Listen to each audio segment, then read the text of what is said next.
ensure that they come into the system, and they come into the system with open arms and a red carpet. And beyond that, you have to make it easy for them after they come to place of work. You know, I was going to ask you exactly that question. Um, from my grandmother's generation to my mother's generation, every generation has faced issues, and I have, of course, grown up as any woman would, learning about what those issues were. And as a young woman professional, I feel some of my issues are different. I want to ask you, what is the issue or what are the issues that today's woman in the workplace faces, and how do we solve those issues? Have you identified those issues first up? So I think over the centuries, some issues have remained constant. And women will typically, in my opinion, have four hurdles or four M's in their life. The first M or the first hurdle would be marriage. And I'm not saying it in the wrong way. I am married. I love my wife. I found her in school. We both started dating when we were just 9 years, in the ninth standard. And since then, it's gone pretty steady. So marriage is important. Please let me put a caveat out there. But that becomes the first hurdle for a woman. The second hurdle for a woman is maternity. The third hurdle for the woman is medical care. And medical care both for your own aging parents and your parent-in-laws. And the fourth hurdle is motherhood and becoming a mother as your children start to grow up. They get to the middle school, they finally get to the 10th standard, the 12th standard. The burden eventually goes back onto the woman. So as Quess, very specifically, we've tried to address each of these. After the HER program brings a woman into the system, we also encourage them to stay for longer. So the first program that we run is called GROW. And once a woman is into the system, how can she go from the junior management to mid-management to senior management? The second one that we have, which the senior women leader anchor, is called QUEEN. But this QUEEN is with slightly different spellings. It's QWEEN, and that is Quess Women Employment and Engagement Network. So all senior leaders, all women senior leaders at Quess have to mentor and buddy all the junior women leaders and navigate them through these four M's or these four hurdles at the workplace, which, mind you, they are going to get. I'll add one more point and just one tactical thing. We added and we changed our leave policies. And one of the policy we added was that if you're a parent of a child going into the 10th or the 12th standard, both father and mother will get a leave during the board exam. So we are telling the men, please share the burden. Don't expect your wife to give up the job during that time. We also added just one last one, and this is important because I heard in the earlier panel as well. We started what is called a period leave. I know Government of India is talking about it. We said, if you are in your menstruation cycle and you need to work from home and you feel comfortable working from home, no questions asked, just convert that day into work from home and you're comfortable. So these are small little things. A lot of enterprises can do it.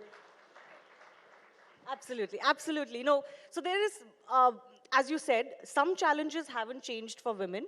And those come from marriage, maternity, motherhood, as you said. And as you rightly said, those challenges will not go away till the burden of motherhood or parenthood is shared equally between men and women. But I do want to ask you, there is a report that Quess has initiated or authored, which is called the New Collar Generation. Could you tell me what is it that you found about young women or women of all age groups in the workforce, especially from the unorganized sector to the organized sector? So thanks for that question. Actually, Quess brings people into formal employment for the very first time.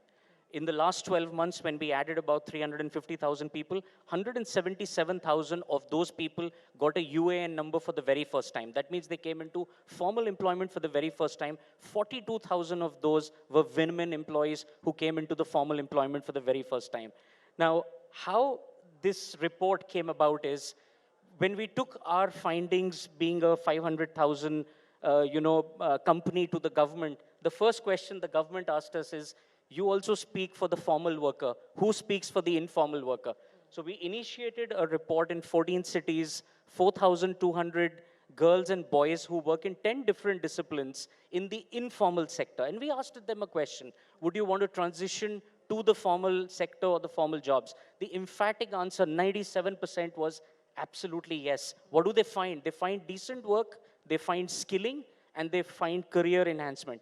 More importantly, 63% of the women said if they transition to the formal work and they get medical benefits, maternity benefits, and medical benefits for the family, they're willing to even let go of higher wages and will settle for lower wages, but for these aspects. And I think COVID has not been kind to most families, most people, and I think that's what the women in this report were trying Absolutely. to No, I think talk to that's us. an important finding, that it's not just the pay scale or the amount of pay, but it's also the benefits, especially maternal benefits or medical benefits, that are extremely important to keep women in the workplace and encourage them, especially in the organized sector as well. I do thank you, Mr. Lohit Bhatia. A big round of applause for Quess, because Thank it's you. important to initiate these conversations, and we need partners like you, and I hope I have a commitment from you. Absolutely. All right. We are here for the long haul. Thank you very much. Absolutely. Thank you very much. Ladies and gentlemen, Mr. Lohit Bhatia, and a big round of applause for Quess for supporting us here at Rising India Shakti. Thank you, sir. Thank you. Thank you. Just take a quick photograph and we move on to our next session. Thank you. Thank you very much, sir. Thank you.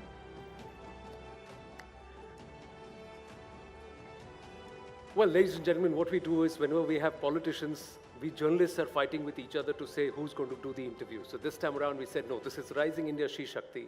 Let's get another achiever, non-journalistic, to take the lead as she takes the lead. This session is Netritva Shakti, one of the most popular ministers in the current government. She has ably shouldered responsibilities across ministries, served as a union minister right through 9 years of the Modi Sarkar.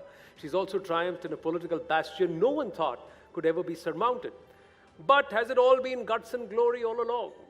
Will we get to hear the untold story of Union Minister Smriti Iraniji at Shakti? Well, as she comes in, I also invite our moderator, another very, very special person, an achiever herself, an IAS officer from the late 80s batch, the first to serve in railway traffic service. They kept calling her Sir for 6 months. She's also an acclaimed dancer, a Padma Shri awardee, a TEDx speaker on cancer, Srimati Ananda Shankar Jayant.